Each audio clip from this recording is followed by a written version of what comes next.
Okay Yes. जी, let's start. बिस्मिल्लाहिर्रहमानिर्रहीम। In the name of Allah, the most merciful, the most beneficent। बेटा आप ना इस तरफ आओ। वो इससे ये होगा कि आप ये हर्डल जो है ना दरमियान में ऑब्स्टेकल है तो ये रिमूव हो जाएगी। हाँ, I think ये चाहिए। तो अगर आप ऑनलाइन क्लास लेना चाहें तो वो भी ठीक है, और अगर आप आना चाहें तो मेन रोड के ऊपर आप आ भी जाएं। ठीक है जी dear, kindly let me know about the volume and the visibility. Is board visible to you people? I am asking to the Zoom participants.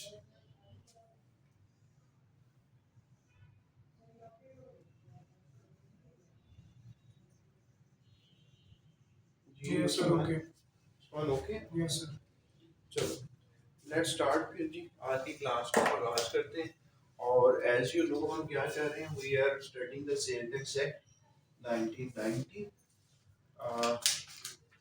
उसको ही आज हम कंटिन्यू करेंगे। कल उस्मान कहाँ पे डिसकंटिन्यू किया था हमने? आज करना है time sir of tier one supply. Retailer पढ़ा था।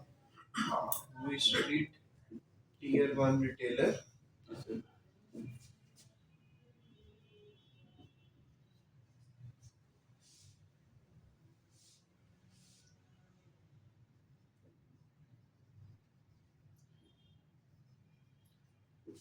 तो आपकी क्या बेटा क्वालिफिकेशन है जो आज नहीं आएंगे student? Sir MBA finance from which institute?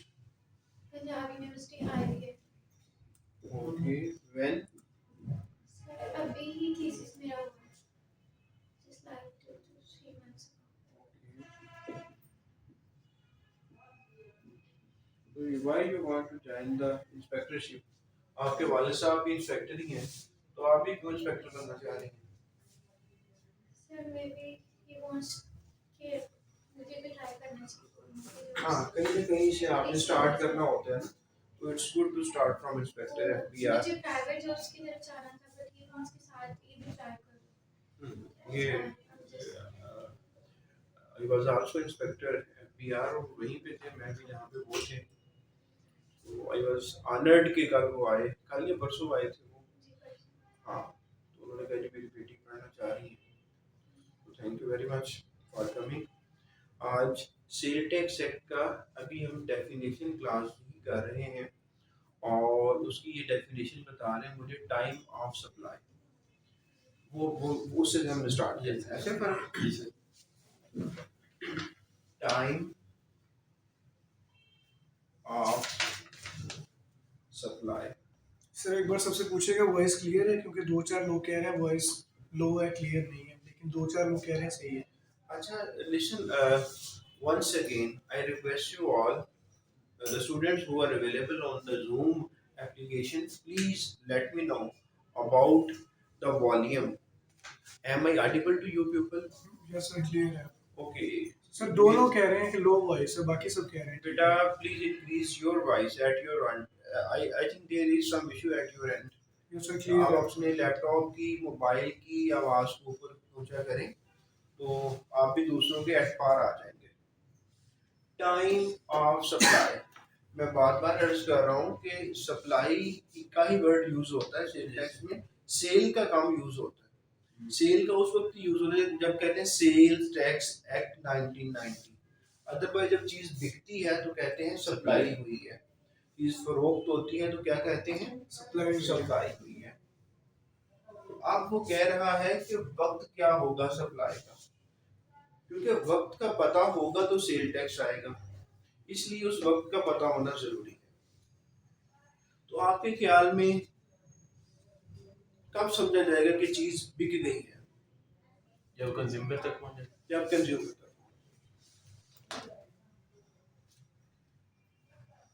आप उस्मान आप भी ऐसे कहेंगे? Yes sir. बेटा आप भी ऐसे ही कहोगे। मैं थोड़ा सा इसमें ऐड करता हूँ। इसमें ये है कि एक कंज्यूमर तक पहुंची तो हम कहते हैं when good is delivered. Delivered mean के जिसको चाहिए उसको दे दें, और साथ में सप्लाई कहा जाएगा जब मेड अवेलेबल।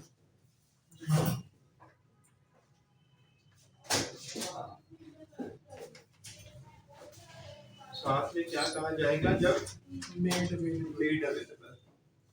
देखो इन दोनों सूरतों में सप्लाई हो जाएगी। आप मेड अवेलेबल आप किसे कहोगे?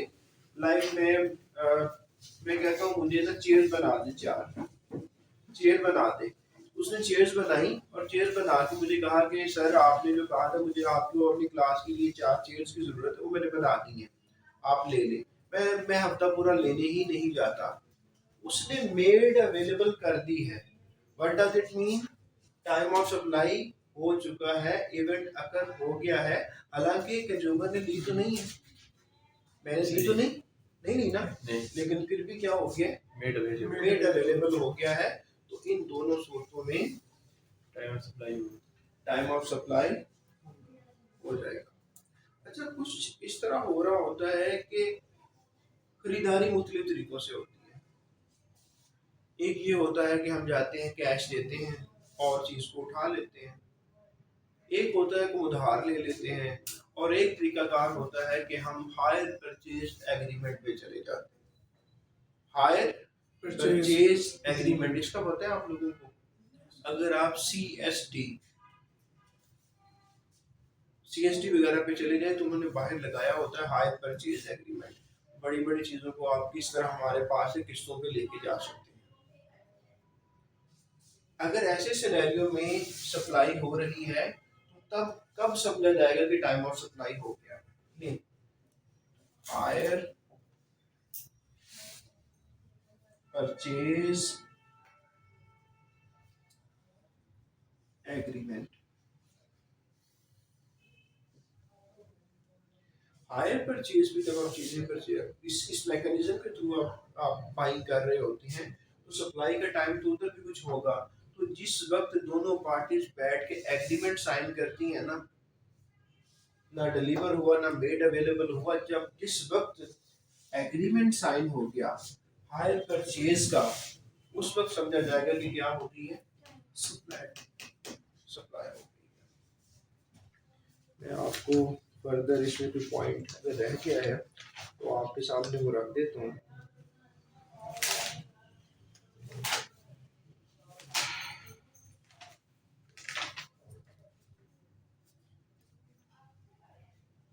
हाँ, अच्छा, कभी ऐसा भी होता है कि आप सर्विसेज भी लेते हैं, अकाउंटेंट की सर्विसेज, वकील साहब की सर्विसेज, डॉक्टर की सर्विसेज लेते हैं, तो उस वक्त में कब समझा जाएगा कि टाइम ऑफ सप्लाई क्या है? एक्चुअली जब सर्विसेज रेंडर कर दी जाती है, सर्विसेज पेश कर दी जाती हैं, उस वक्त होगा कि क्या हो गया है?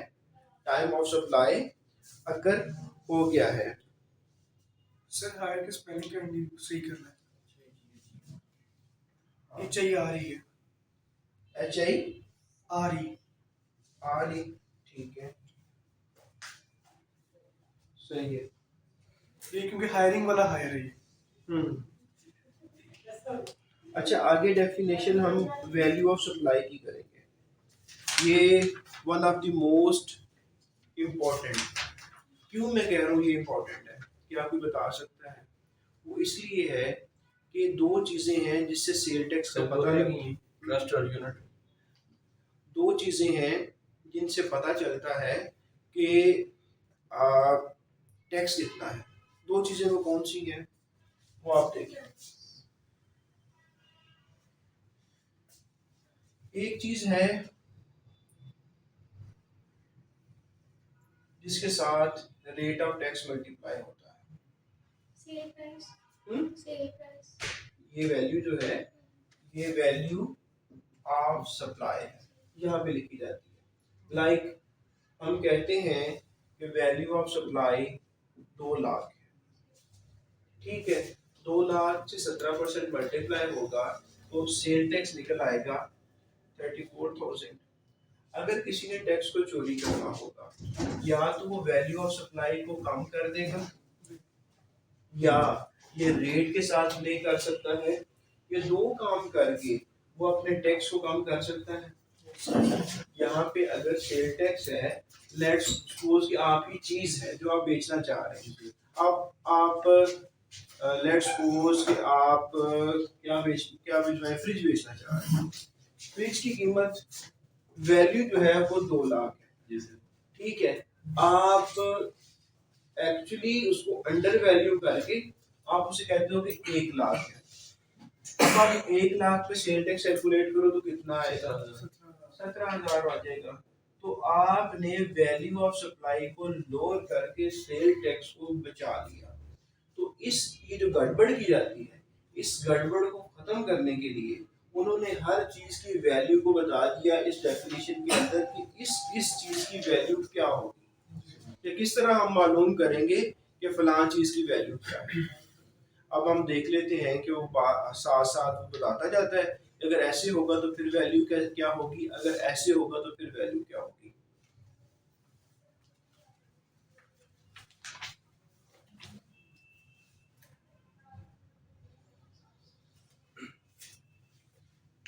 अच्छा, कहता है आप फ्रिज पे ही आ जाओ। आप समझ लो कि फ्रिज की वैल्यू है 2 लाख, सही। कुछ सूबाई टैक्सेस होते हैं, प्रोविंशियल टैक्सेस, कोई भी हो, एनी कोई भी है, वो भी इस वैल्यू में ऐड हो जाएगा। अगर कुछ फेडरल टैक्सेस हैं वो भी ऐड हो जाएंगे, लाइक एफईडी कर लो, लाइक कस्टम ड्यूटी कर लो, एंड सो ऑन, वो भी ऐड कर sir low. Board not visible. Sir थोड़ा सा इस साइड पे आ जाओ। यहाँ तक नहीं आ रहा सर वो आ रहे आप आपको? तक आ रहा है। हाँ जी सर थोड़ा सा यहाँ पे करना चलो, अब हो गया, है। जी सर। हो गया, चलो सही हो गया ना। जी सर। अब आपको स्क्रीन पे नजर आ रहा है जी। इंशाल्लाह, बाकी को भी जा रहा है। तो कस्टम ड्यूटी कर लो 10,000 और साथ इनको टोटल कर लो।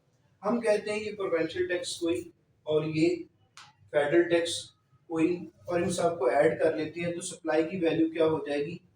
2,30,000, सही।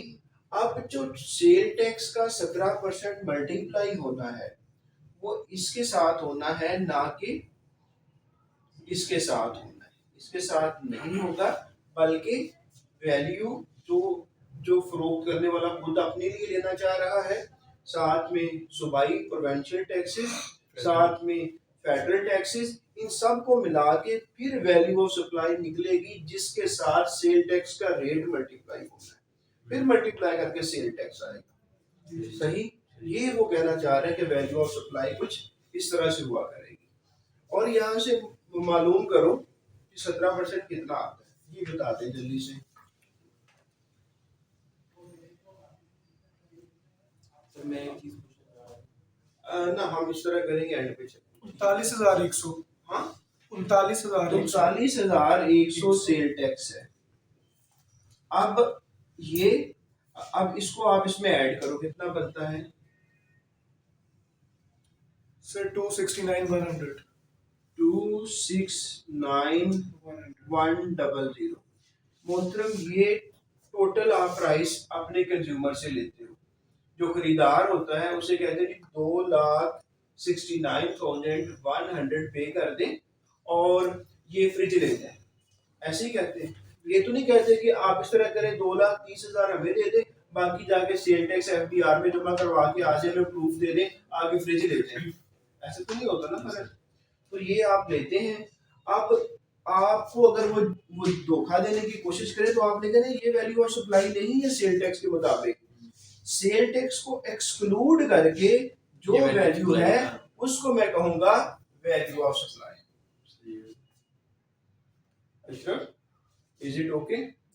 चलो अब हम इसी को आगे लेके चलते हैं। आगे मुख्तलिफ सिनेरियोज होंगे, ये सिनेरियोज में आपको बताता जाता हूँ और उसका फिर उसको हम एक्सप्लेन करके आगे चलते जाएंगे, ठीक है।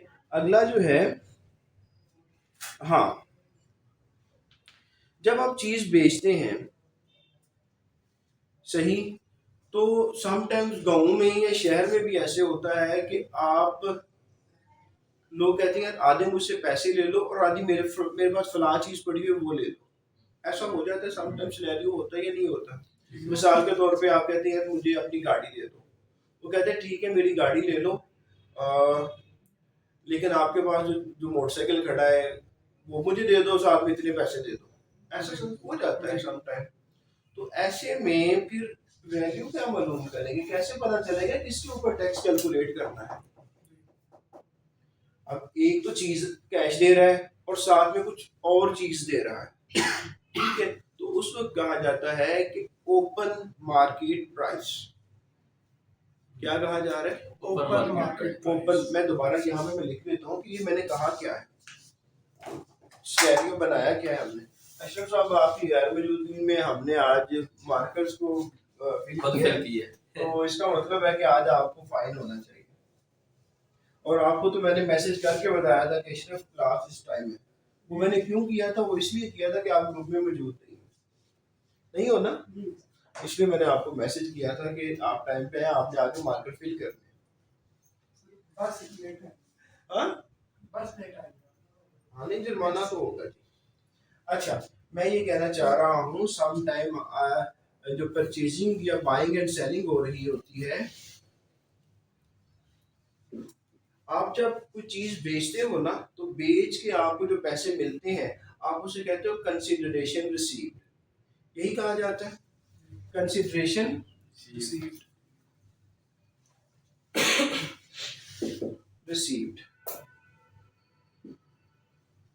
अच्छा, ये कंसिडरेशन पैसे भी हो सकते हैं, कंसिडरेशन इन काइंड भी हो सकता है, इन कैश भी हो सकता है और कंसिडरेशन इन काइंड भी हो सकता है। इन काइंड मीन के मुतबादल आपको पैसे जो बाइक की बात जैसे कर रहे थे। हाँ, तो ये इन काइंड बाइक भी हो सकती है, इन काइंड प्लॉट भी हो सकता है, इन काइंड ट्रैक्टर भी हो सकते हैं, कुछ भी हो सकता है, चावल भी हो सकते हैं, ठीक है। तो ये इन काइंड कुछ भी हो सकता है। तो इस वक्त में जब इन काइंड में मिल जाएगा तो फिर वैल्यू ऑफ सप्लाई हम क्या कहेंगे, हम कहेंगे open market price. Open market price. लेकिन एक चीज याद रखिएगा, अगर पेपर पे वो कहते when you received consideration in kind, value of supply will be open market price, open market price including sale tax, open market price excluding sale tax, none of the above. Your answer should be open market including. ये बारीकी में जाना है जिस तरह मैं आपके लिए लेके जाना चाह रहा हूँ। Open market price but excluding the sale tax. 4 option दे गया मैंने ही आपको दिए, उनमें से एक सही था, बाकी 3 ठीक नहीं थे। तो अगर आप एक्सक्लूडिंग द सेल टैक्स को टिक नहीं करोगे और सिर्फ ओपन मार्केट प्राइस पे रहोगे, यू आर रॉन्ग।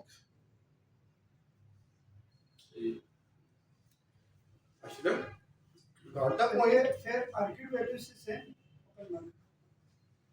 एफएमई जो होता है फेयर मार्केट वैल्यू अकाउंटेंट, हम ये कहते हैं कि 2 अननोन पर्सन मिलते हैं, 2 अननोन पर्सन मिलते हैं और एक ट्रांजैक्शन करते हैं आर्म लेंथ के ऊपर, ठीक है, और फिर वो ट्रांजैक्शन से जो अमाउंट आती है वो फेयर मार्केट वैल्यू होती है। अब दूसरा ओपन मार्केट प्राइस में क्या है, इसको कोई वो इस तरह डिफाइन कर रहा है कि ऐसी प्राइस जो एक प्रोडक्ट मार्केट में जाके फेच करके लाती है। फेच करते मैं कहता हूँ यार उस्मान को फेच करो, उस्मान को बुला के लाओ, ये मैं कहना चाह रहा हूँ। इसी तरह प्रोडक्ट जो है बेटा ले आओ, उधर लेके। अच्छा, तो ओपन मार्केट प्राइस का फिर मैंने आपको जो आइडिया दिया, ओपन मार्केट प्राइस होती है कि आमतौर पर वो प्रोडक्ट मार्केट में जितने की बिकती है, ये है ओपन मार्केट प्राइस। तो फेयर मार्केट वैल्यू और ओपन मार्केट प्राइस में मैंने आपको एक बारीक सा फर्क दे दिया, सही। डिफाइन करने के मुख्तलिफ तरीके होते हैं। तो अभी सिर्फ हमने एक बात की, जब कंसिडरेशन इन काइंड आ गया तो फिर आपने वैल्यू ऑफ सप्लाई कैसे मालूम करनी है, और वैल्यू ऑफ सप्लाई क्यों इम्पोर्टेंट है मैंने आपको बताया, because sale tax amount is dependent on 2 things, one the rate of tax, the other value of supply. इसीलिए इतना जोर दे रहा है सेल टैक्स एक्ट की वैल्यू ऑफ सप्लाई को समझो।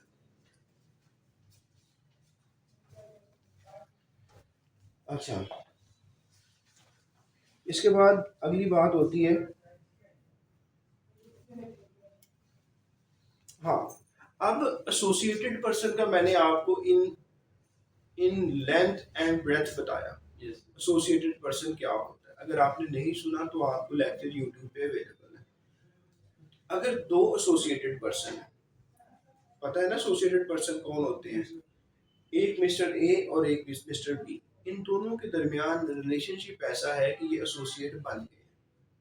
जब ये आपस में ट्रांजैक्शन करते हैं, एसोसिएट आपस में ट्रांजैक्शन करने के लिए थोड़ी सी गड़बड़ करने के चांसेस बढ़ जाते हैं। लाइक एक देखो, एसोसिएट की डेफिनेशन में ये भी आया था, मिस्टर ए जो है, let's suppose he is ancestor of mister B.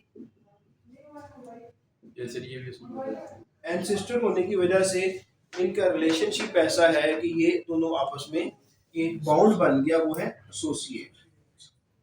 बना या नहीं बना? अब मिस्टर ए मिस्टर बी को जब कोई सप्लाई करेगा, इट इज माइट पॉसिबल कि वो वैल्यू ऑफ सप्लाई 2 लाख से घटाकर 1 लाख कर दे और उसके साथ 17% मल्टीप्लाई करे और कहे कि सेल टैक्स 17,000 है। ठीक है, गड़बड़ करने के चांस बढ़ जाते हैं।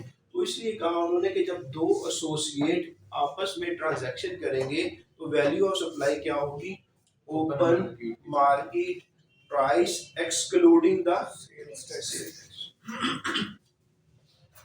फिर सम टाइम ऐसे होता है कि आप किस्तों पर चीज लेना चले जाते हैं, लेते हैं या नहीं लेते? आप किस्तों पे चीज ले सकते हैं या नहीं ले सकते? ले सकते हैं आप। अच्छा, अब आप किस पे चीज लेने चले गए, इसे हम कहते हैं इंस्टॉलमेंट के ऊपर।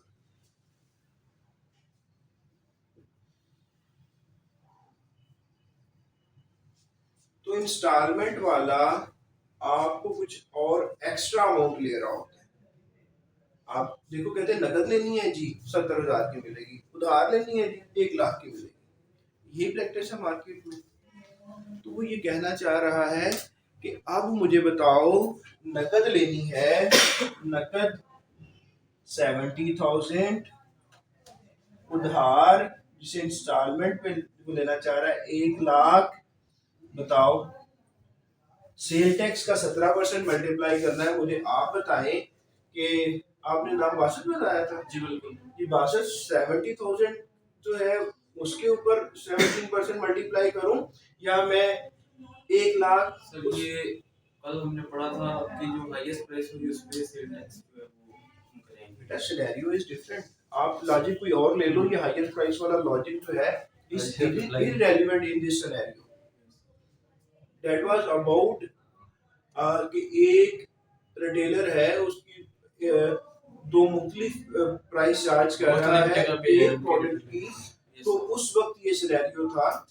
ठीक है, अब टोटली सिनेरियो इज डिफरेंट। एक सप्लाई हो रही है, उस सप्लाई की जो है नकद लो तो इतने की, उधार लो तो इतने की। अब उसके ऊपर सेल टैक्स ने कैलकुलेट होना है। सेल टैक्स कैलकुलेट करने के लिए मैं ज़रब मल्टीप्लाई 70,000 से करूं, मैं ज़रब 1 लाख से करूं, ये मेरा क्वेश्चन है। पेपर में उसने यही पूछ लेना है कि बता दो इन दोनों में से 4 पूछ लेते हैं, 4 ऑप्शन देते हैं ना, 2 क्लोज होती हैं, 2 तो वैसे ही आउट होती हैं। अब 2 क्लोज आ गई हैं, इनमें से बताओ कि कौन सा ठीक है। सर वैल्यू ऑफ प्राइस तो फिर ये 70,000 है तो इसी पे ही होगा, क्योंकि वो तो जो ऊपर वो उधार दे रहा है वो अपने वो पैसे रुकवा रहा इट है। Is logical. उन्होंने कहा कि उस वक्त ओपन मार्केट प्राइस है, उसके ऊपर सेल टैक्स होगा, ना कि उसको सूद लगता रहे, उसको डिफॉल्ट करके डिफॉल्ट सरचार्ज लगता रहे, उसकी कीमत 1 लाख से बढ़कर 1,20,000 भी हो जाए तो इतनी बढ़ती जाए कि हर दफा उस पर आप सेल टैक्स लगाते जाओगे। No, it is irrational. So please take open market price in the case of instalment.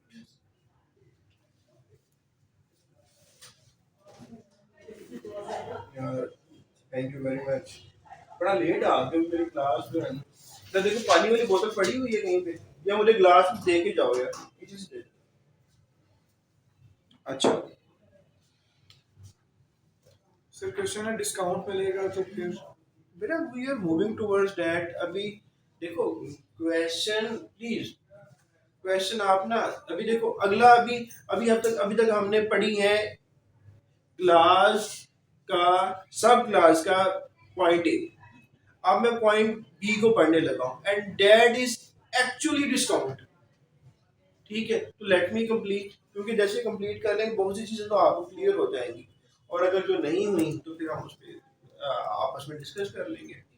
अब आगे बात यही जो मोहतरम स्टूडेंट कह रहे हैं, जैसे उन्होंने कहा तो आगे है भी वो। ठीक है, तो डिस्काउंट। अब ये कहते हैं कि यार देखो 2 लाख है प्राइस।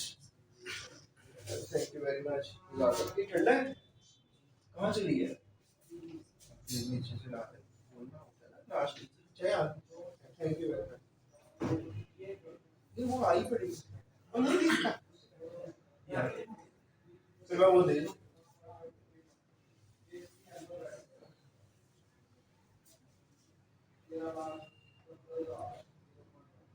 अच्छा सॉरी, अच्छा तो बात हो रही है अभी, देखो वो कहता है कि 2 लाख मैं डिस्काउंट दे रहा हूँ, मेरी मर्जी है, मैं 1 लाख डिस्काउंट दे रहा हूँ, और पीछे कह रहा हूँ कि 1 लाख की मैं बेच रहा हूँ, इसकी वजह से मैं 17 से मल्टीप्लाई कर रहा हूँ, और 17,000 मैं सेल टैक्स ले रहा हूँ। क्या ये डिस्काउंट ठीक है? जी बेटा, इनपुट दें इस पे। ट्रेड डिस्काउंट की बात हो रही है कि जब आप बेचने लगे हैं तो बेचते हुए जो डिस्काउंट दिया जाता है उसे ट्रेड डिस्काउंट कहा जाता है। ट्रेड तजारत, डिस्काउंट तजारत करते हुए डिस्काउंट, आप सेल कर रहे हो उसमें डिस्काउंट। कहते हैं जी कि मैं, अब हम इसको किसी और सिनेरियो में देखना चाह रहे हैं ना, कि 2 लाख वैल्यू ऑफ सप्लाई है, लेकिन मैं डिस्काउंट देना चाह रहा हूँ 1 लाख, और पीछे बचेगा 1 लाख, और इस 1 लाख के ऊपर मैं सेल टैक्स मल्टीप्लाई करता हूँ 17%, तो 17,000 सेल टैक्स की अमाउंट आती है। अब बता दिया जाए,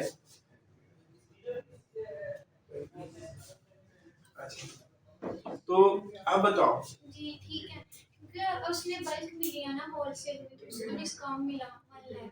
और मैंने अभी यहीं पर पढ़ा है, ये जो आप जब बता रहे थे तो उन्होंने भी यही लिखा हुआ है कि डिस्काउंट वाले केस में डिस्काउंटेड प्राइस पर ही टैक्स रेट लगेगा। Exactly, but there are two reasons, two logics, two conditions. You must fulfill those two conditions. If you are fulfilling those two conditions, you can do this. If you are not fulfilling those two conditions, then you can't do this. What are those two? वो दो कौन सी condition है फरज साहब? वो दो condition ये हैं, एक ये है कि जो आप डिस्काउंट दे रहे हैं वो आप अपनी इनवाइस के ऊपर लिखें। जो आप सेल टैक्स इनवाइस इशू कर रहे हैं, सेल टैक्स इनवाइस का सेक्शन हमें फरज साहब बताने जा रहे हैं कि सेल टैक्स इनवाइस का सेक्शन कौन सा है। Without consulting your book, it's very bad. From the very first lecture, I am requesting all the aspirants, please memorize titles of all the sections and titles of all the schedules along with titles of chapters. But still, if you are not able to memorize the important sections, again and again I am emphasizing on invoice, I am emphasizing on return, I am emphasizing on registration, exam supplies, zero rated. तो आप क्या कब करोगे? आप लोग जब paper हो जाएंगे उसके बाद करोगे, फिर कहेंगे जाहिर साहब ने नहीं ठीक पढ़ाया। यार करो यार कुछ। तो इनवाइस के ऊपर सेक्शन 23 देखो खोल के, 23 देखो, इस सेक्शंस के टाइटल नेक्स्ट क्लास में जो भी स्टूडेंट है अगर उसको ना आते हुए ना, तो फिर ये अच्छी बात नहीं होगी।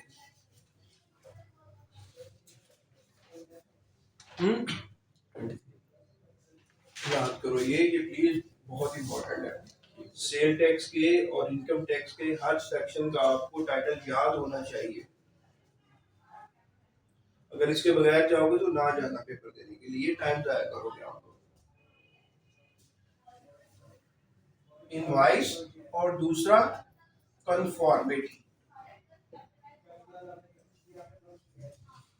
दो चीजें, डिस्काउंट दे रहे हो इनवॉइस पे लिखो, और बवास्तव लगता है दूसरे भी यही प्रैक्टिस कर रहे हैं या नहीं कर रहे हैं।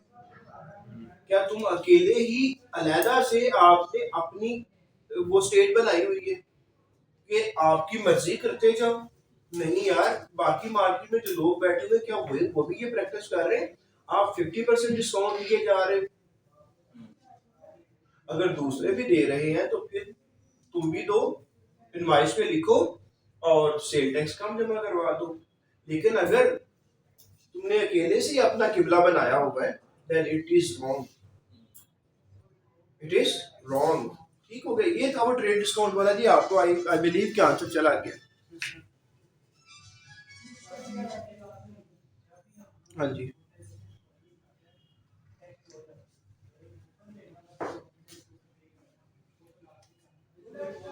इनका क्वेश्चन आ जाते रह गया।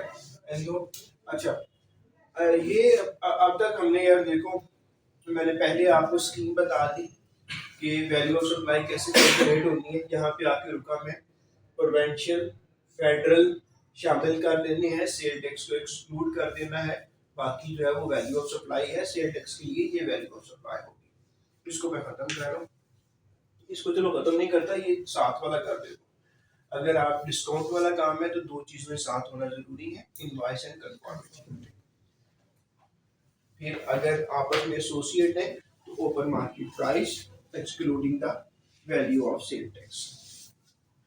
फिर हमने कंसिडरेशन रिसीव्ड इन काइंड है, ठीक है, तो उस वक्त open market price excluding the sale tax. Instalment की बात है तो ओपन मार्केट प्राइस एट जब वो हो रहा था उस वक्त टाइम थी, ऑफ रिटर्न एग्रीमेंट। तो नहीं, I am not talking about the hire purchase agreement, here we are discussing the thing on simple instalment. आम किस्तों पर चीज आ रही है, हायर परचेज एग्रीमेंट होता है at the time of the agreement, वो टाइम ऑफ सप्लाई को डिस्कस किया था। Here we are not discussing the time of supply, we are concerned with the value of supply, value of supply।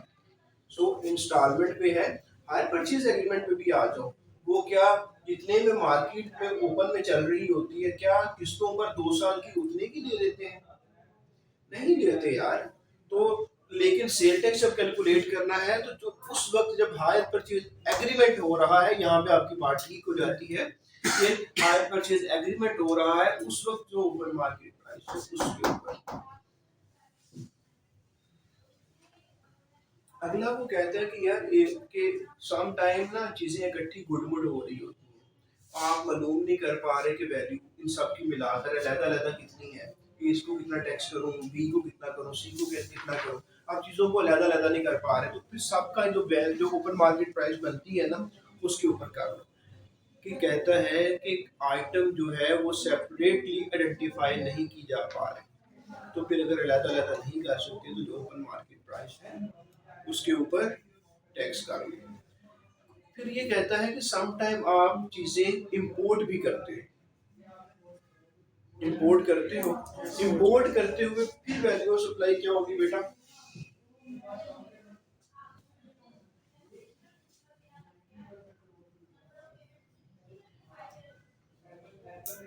आपने import किया, import करते हुए जो supply की वैल्यू है फिर क्या होनी चाहिए? सारे टैक्सेस लगने के बाद एक होता है थर्ड शेड्यूल। थर्ड शेड्यूल का फर्क अब्बास मुझे बताएंगे, क्योंकि ये कहते हैं कि sir I am here in Lahore for 4 years but still I am not able to make any exam, any exam, is it so? Interview दे रहे हैं। यहाँ एक इंटरव्यू में गए, टाई उल्टी लगा के चले और गए, सर इंटरव्यू तो काफी दिए हैं, आपको बता रहा हूं, इंटरव्यू तो काफी दिए हैं। हम्म, वो तो शुरू की बात कर रहा हूँ कि अच्छा फिर ये ठीक है, बताओ फिर थर्ड schedule शेड्यूल बताओ क्या है ये? इसका भी इंटरव्यू दिलवाना है इंशाल्लाह आपसे।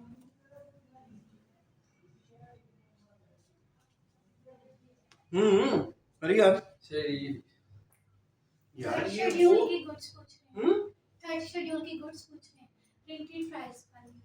Retail price. Retail price sale tax और retail जिसके price। ऊपर मैन्युफैक्चरर mention प्रिंट है। कर रहा होता है, उसको एलिजिबल हो, प्रोमिनेंट जगह पे प्राइस लिखी हो, कि उसकी बात हो रही है।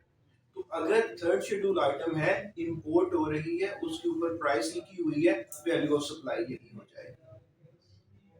ठीक, लेकिन क्या हमेशा जो बाहर से चीजें आती हैं वो थर्ड शेड्यूल वाली आती हैं? दूसरी भी तो आएंगी ना, तो दूसरों की फिर वैल्यू ऑफ सप्लाई कैसे मालूम होगी? जी टैक्स लगा के। मैं आपको बताता हूँ, जब प्रोडक्ट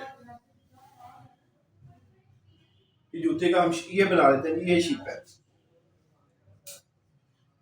शिप से चीजें ऑफलोड होती हैं और शोर पे आ जाती हैं, पोर्ट पे आ जाती हैं।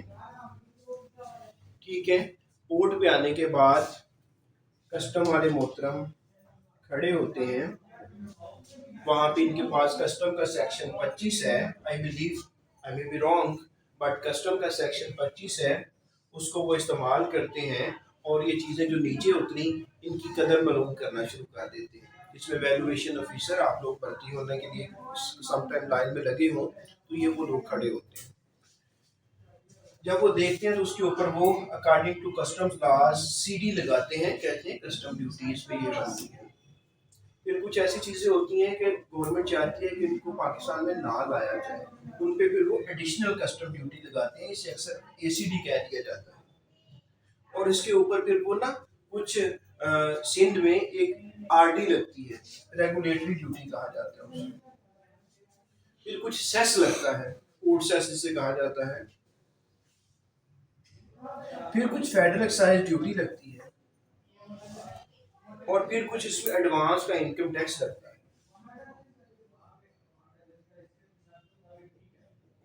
और फिर कुछ इसके ऊपर सेल टैक्स लगता है।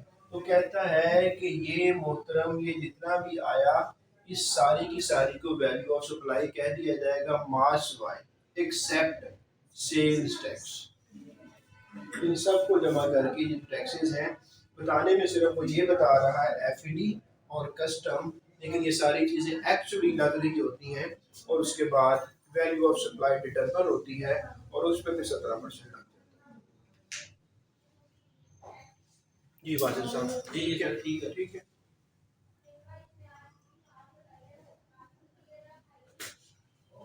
रिकॉर्डिंग हो रही है, या जो बच्चे कुछ नमाज पढ़ने के लिए भी गए होंगे, उन्होंने कहा तो टैक्स लॉ सर बड़े कॉम्प्लिकेटेड हैं, टैक्स लॉ टेक्निकल हैं सर। एग्जैक्टली। देखो ना, अभी अभी ये CD, ACD, RD, cess, federal excise duty, advance में इनकम टैक्स।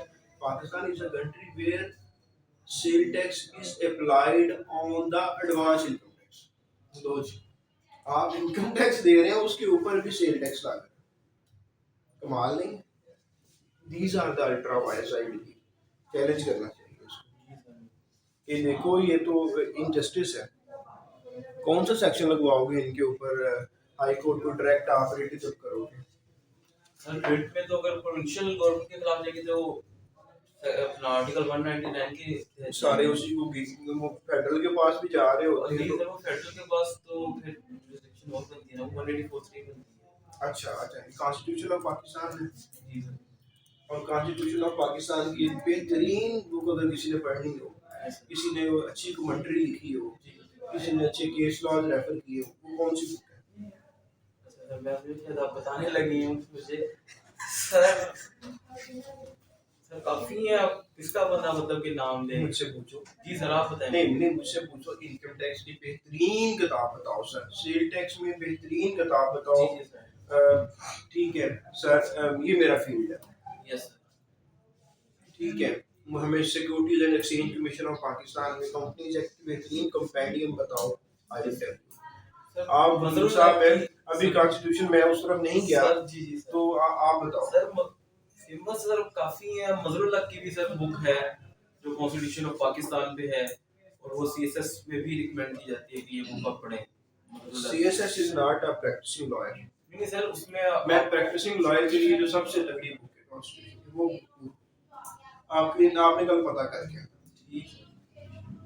ठीक है जी। कॉन्स्टिट्यूशन ऑफ पाकिस्तान की सबसे अच्छी कमेंट्री और केस लॉज वगैरह जो है किसने लिखे हुए हैं, साथ विद फुल एक्सप्लेनेशन।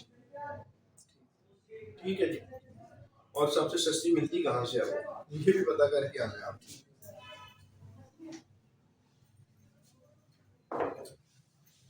अच्छा यार आगे वो क्या कहते हैं यार, सम टाइम होता है लड़ाई बढ़ जाती है, डिस्प्यूट हो सकता है। डिस्प्यूट क्या होता है? डिस्प्यूट यही होता है कि दोनों पार्टी एक बात पे एग्री नहीं है तो वो डिस्प्यूट है। डिस्प्यूट की डेफिनेशन यही है ना सर, मसला है कश्मीर, डिस्प्यूट, डिस्प्यूटेड टेरिटरी। क्यों है? एक बात पे एग्री नहीं है, इंडिया कहता है हमारा है, पाकिस्तान कहता है हमारा है, और कश्मीर वाले कहते हैं हम अलग है। तो इस बात पे सब एग्री नहीं है, तो ये एक डिस्प्यूट है। वैल्यू ऑफ सप्लाई मालूम की जाती है, डिपार्टमेंट एफबीआर कहता है 2 लाख है, टैक्स पेयर कहता है 1 लाख है। एक ही चीज है, एक ही फ्रिज है, एफबीआर कहता है फ्रिज की वैल्यू 2 लाख है, टैक्स पेयर कहता है, रजिस्टर्ड पर्सन कहता है 1 लाख है, और वो 1 लाख पे 17,000 टैक्स देना चाहता है, एफबीआर 34,000 लेना चाहता है। ये डिस्प्यूट है। अगर ऐसा डिस्प्यूट बन गया और मामला सेटल नहीं हो रहा, तो ऐसे डिस्प्यूट को तब वैल्यू ऑफ सप्लाई कैसे मालूम की जाएगी? अगर ये डिस्प्यूट बन गया कि सारे ही आगे कहते हैं कि ये तो है इतना, एफबीआर कहते हैं नहीं यार, वी आर सॉरी ये नहीं ज्यादा है, अब कैसे हल किया जाएगा बेटा? एक कमेटी बनाई जाएगी जिसको वैल्यूएशन कमेटी कहा जाएगा। अब आप याद रखिएगा कि अगर वैल्यू ऑफ सप्लाई में डिस्प्यूट हो गया है, डिटरमिन नहीं हो रही, तो कमेटी बनाई जा सकती है। उस कमेटी के मुख्तलिफ नाम लिख के वो आपको कह सकता है कि कौन सा नाम एमसीक्यू के मुताबिक ठीक है। तो आप क्या कहोगे? Valuation committee. फिर वो कहेगा कि वैल्यूएशन कमेटी के अंदर मेंबर होंगे। कमेटी के अंदर हमेशा मेंबर होते हैं, एक बंदे की कमेटी नहीं होती। Yes sir. फीमेल ने कमेटी डालनी हो तो भी काफी इकट्ठी होकर फिर कमेटी डालती है, ऐसे ही है जी सर। इसी तरह कमेटी बननी हो तो कमेटी के मेंबर्स होंगे, तो इसमें भी मेंबर्स होंगे। और ये बताओ कि मेंबर्स कहाँ से आएंगे?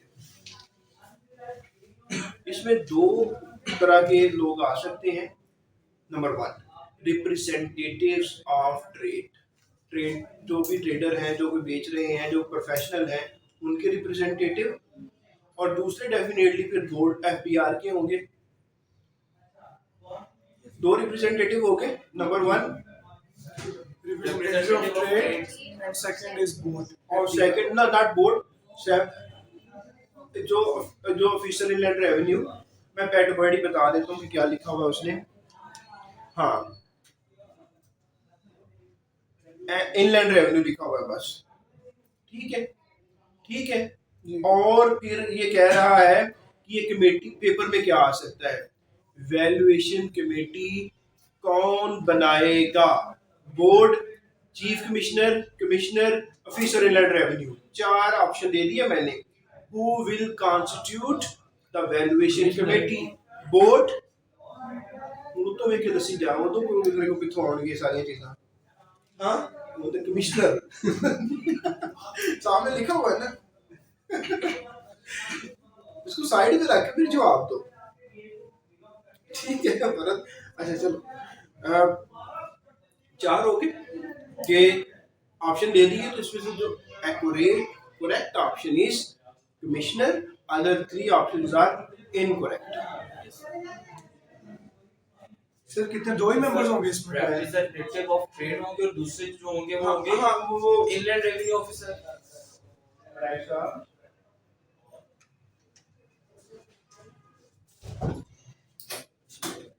अच्छा, मेंबर्स 2 ही होंगे सर? यार तादाद नहीं लिखी हुई। अब देखो यहाँ लिखा नहीं हुआ तो हम स्पेकुलेट नहीं कर सकते कि बेटा लिखा हुआ है कि मेंबर की तादाद नहीं लिखी हुई ना, तो एनी नंबर तो हम, लेकिन ये कंफर्म है कि 2 जरूर होंगे। अगर 2 से कम होंगे तो वो कमेटी नहीं होगी। Right sir. अब वही बात आ गई, कल हमने एक बात किया था फैसलाबाद का, टोल मैन्युफैक्चरिंग क्या होती है? हाँ हाँ फॉर एग्जाम्पल अगर एक कपड़ा है वो पहले इन्हीं के कलर होने के लिए किसी के पास जा रहा है, उसके बाद उस पर कढ़ाई हो रही है तो किसी और के पास जा रहा है, उसके बाद स्टिचिंग होने के लिए किसी और के पास जा रहा है, चेन सप्लाई होती है। मलकियत आपकी नहीं है, हाँ। लेकिन आप उस चीज पे काम कर रहे हो। लाइक आप रंग कर रहे हैं किसी और का कपड़ा, आप कढ़ाई कर रहे हैं किसी और का कपड़ा, आप कटिंग कर रहे हैं किसी और का कपड़ा, आप स्टिचिंग कर रहे हैं किसी और का कपड़ा। जाएगी तो आप सेल टैक्स के लिए वैल्यू ऑफ सप्लाई क्या होगी? टैक्स लगाना है ना, टैक्स लगाने के लिए वैल्यू का पता होना चाहिए, क्या होगी वैल्यू। लाइक देखो, एक्चुअली कपड़ा जो है वो मीटर है 1100 रुपए, ठीक है। तो क्या 1100 के ऊपर सेल टैक्स हर दफा लगता जाएगा? नहीं, कि मिसाल के तौर पर जब कलर वाले के पास गया उस वक्त वैल्यू थी 1100, इसने इसके ऊपर अमल किया और ये पहुंच गया प्रिंट करने वाले के पास कि कलर हो गया है, इसके ऊपर प्रिंटिंग कर दो। तो प्रिंटिंग वाले के पास पहुंचा तो 1150, तो अब इस पे 1100 पे टैक्स लग चुका था। अगली दफा जो वैल्यूएशन हुआ, वैल्यूएशन कितना हुआ? 1150 माइनस 1150, तो 50 इज वैल्यू ऑफ सप्लाई। सही, जितना आगे चलता जाएगा उतनी जितनी एडिशन होता जाएगा कि आपने वैल्यू ऐड की है, आपने कपड़े की कदर में इजाफा किया है। कितना इजाफा किया? 50 रुपए से किया है। जितना इजाफा, जितनी कदर में इजाफा हुआ उसके ऊपर सर ये टैक्स लगेगा 50 रुपीज पे सर। हाँ, आगे हाँ हाँ, जो 50 रुपए इनकी वैल्यू ऐड हुई उसमें, वैल्यू एडिशन के ऊपर। Yes sir.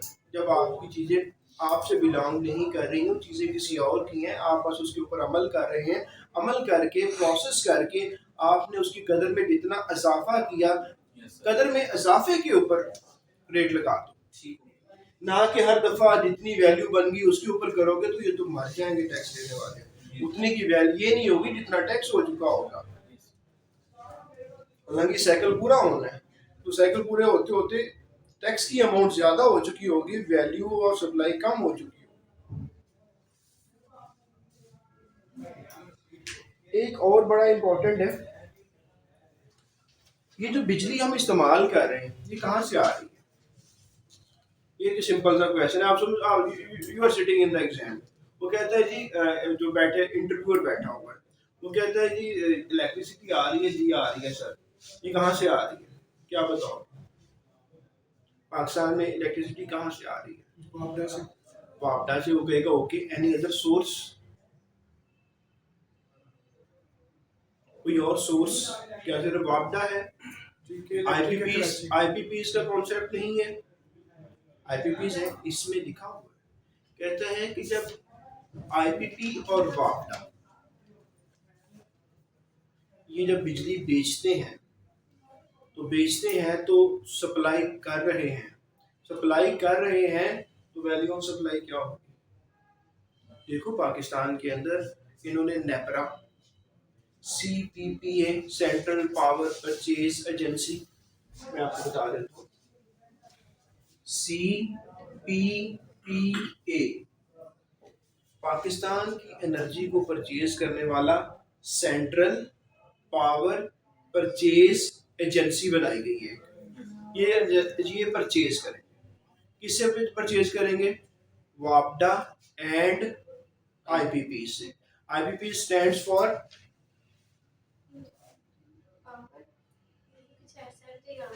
Independent power plant और producer, I believe independent power producers या प्रोजेक्ट्स, यही है। आप लोगों ने अब ये आप you people are going through the examinations, और साहब इस तरह से आपको आने चाहिए। तो पाकिस्तान में बिजली खरीदने वाला अदारा कौन सा है जो खरीद रहा है? नेपरा की एब्रीविएशन क्या है? वापडा की एब्रीविएशन क्या है?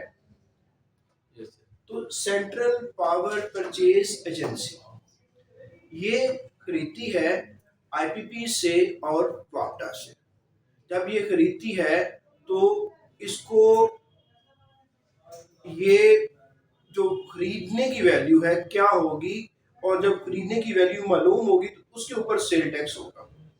हम खरीदने की वैल्यू को मालूम कर रहे हैं। कहते हैं ये जो एनर्जी खरीदेगी, क्या क्या है, जो एनर्जी खरीदेगी, एनर्जी के जो जो वैल्यू होगी उसके ऊपर टैक्स देगी। एनर्जी के अलावा कुछ और भी मैकेनिज्म होता है, उसको शामिल नहीं किया जाएगा। वो मैकेनिज्म क्या होता है मैं आपको बताता हूँ। एक होता है टेक आर पे, टीओपी कहा जाता है। मिसाल के तौर पे एक चेन चल रही होती है कि आपके लिए हमने बिजली बना दी है, आपके गेट तक पहुंचा दी है, आप लो, अगर नहीं ले रहे हो तो पे करो।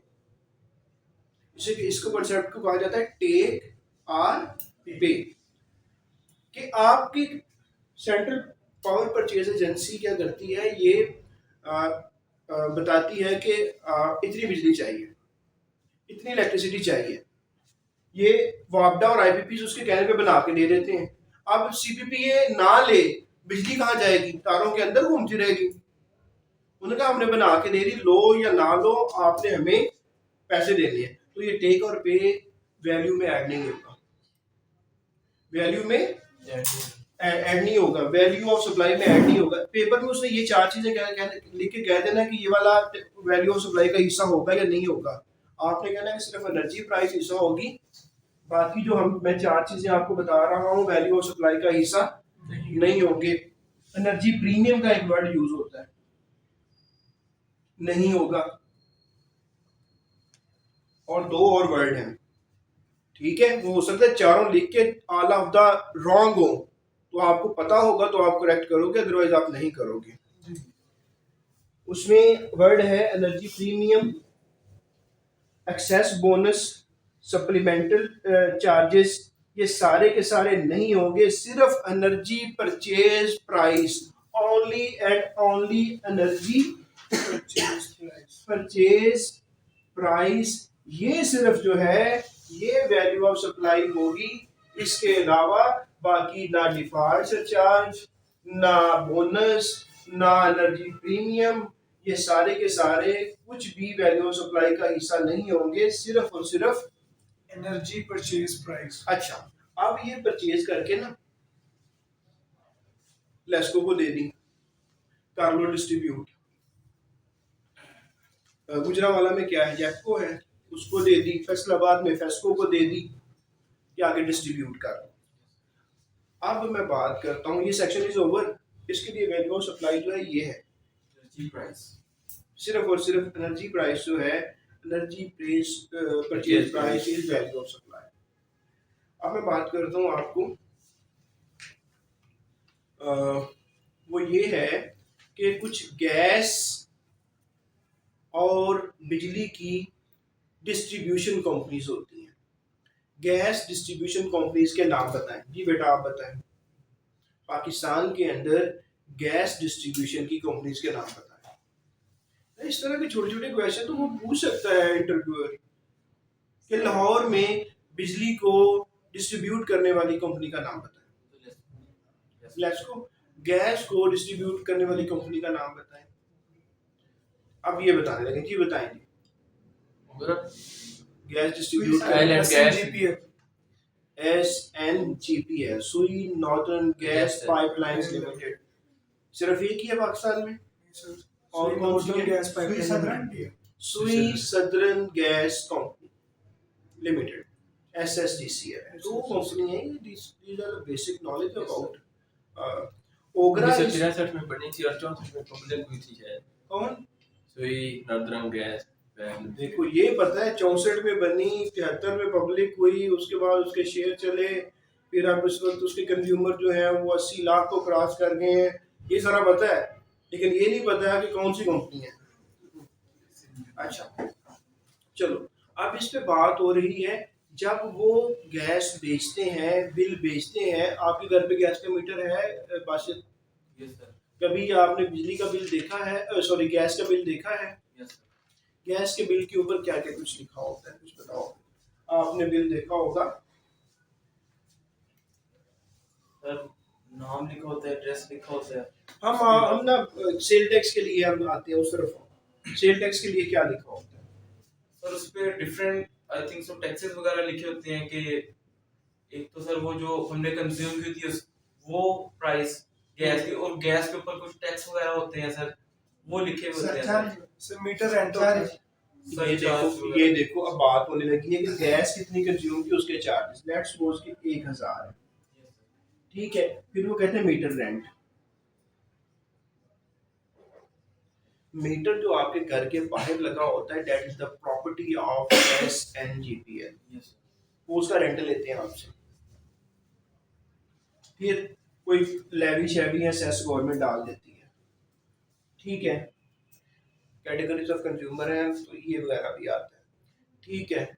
अच्छा, और भी इस तरह की और चीजें आ गई। एक होता है LPS, लेट पेमेंट सर। ठीक है, लेट पेमेंट सरचार्ज। क्या आपका पिछला महीने का बिल आया, आपने टाइम पे नहीं दिया, इसकी वजह से आपको LPS बढ़ गया, लेट करने की वजह से सरचार्ज बढ़ा। और फिर एक आ जाता है उसके ऊपर sale tax, value of supply. ये मैं कह देता हूँ 15 रुपए, ये मैं कह देता हूँ 40 रुपए, सेल टैक्स मैं कह देता हूँ 170 रुपए। बताओ वैल्यू ऑफ सप्लाई, जल्दी से कैलकुलेट करके बताओ मुझे। ये 5 फिगर्स मैंने बताई हैं, इनमें से मुझे बताओ कि वैल्यू ऑफ सप्लाई क्या होगी। पेपर में आ गया, 4 ऑप्शन दे दिया उसने, एक सारा को ऐड करके कर दिया, एक यहाँ तक कर दिया, एक यहाँ तक कर दिया, एक यहाँ तक कर दिया। कहाँ वैल्यू ऑफ सप्लाई 1085 होगी, One- sales tax 1085, sir 1045 1045। Any other answer? Hurry up. Excluding sale tax.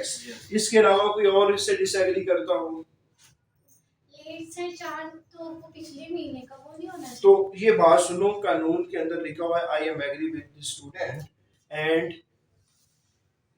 इस सिनेरियो में LPS और सेल टैक्स को निकाल के बाकी जिस तरह के भी टैक्सेस हैं, जिस तरह के भी रेंट्स हैं, जो भी हेडिंग्स हैं, वो सारी की सारी वैल्यू ऑफ सप्लाई का हिस्सा हो जाएंगी। इन दो को काट दिया जाएगा, बाकी जो 1030 और ये 15, 1045 आंसर करेक्ट है, 1045। जिसका इसके अलावा आंसर होगा that is incorrect. Yes sir. ठीक है जी, तो पेपर में 1 नंबर कट जाएगा। इस तरह उसे कॉन्सेप्चुअली लेना चाहिए पेपर, पता चले कि कौन पढ़ के आया है और कौन ऐसे ही आ गया। ऐसे ही है ना जी, उसको चाहिए कि 40% 60% कॉन्सेप्ट से ले ले, 20% से 25% रट्टे पे ले ले, और बाकी इंग्लिश को कर दे। ऐसे ही है। हाँ, वो इंग्लिश तो फिक्स है 20 नंबर की, बाकी यही है। हाँ, इसी में से जो करना है। हाँ, तो इसमें इंशाल्लाह हम ऐसे करेंगे तो हम करने नहीं देंगे अल्लाह के फजल से, ठीक है ना। टाइम क्या हुआ है? Sir 7:45। 7:45, we have 30 minutes more. तो ये मैंने अभी डिस्ट्रीब्यूशन कंपनीज हैं, चाहे वो बिजली वाली है चाहे वो गैस वाली है, उनका LPS और सेल टैक्स को निकाल कर बाकी जितनी भी अमाउंट है वो सारे की सारी वैल्यू ऑफ सप्लाई है। अच्छा जी,